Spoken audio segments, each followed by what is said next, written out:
Of all the modifieds you drove, though, which one was the car that you had the most fun in, or you enjoyed driving the most? Oh, boy, that's a hard decision. They were all good. Probably I mean, I drove for Mario, and we had a lot of success with all his cars. But Ed Cloce, the number 69 car from Potsdam, New York, he had really nice equipment.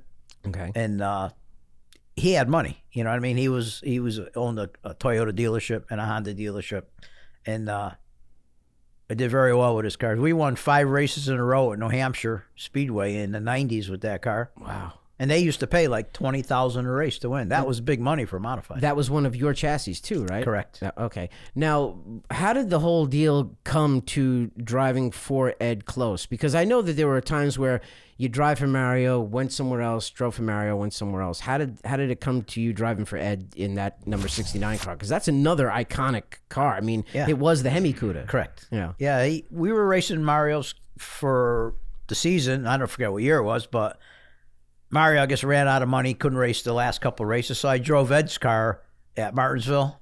And actually, Brian Wasser's driving for Ed Cloce at the time, but Ed wanted me to drive his backup car, which was a number 6 car, instead of a 69.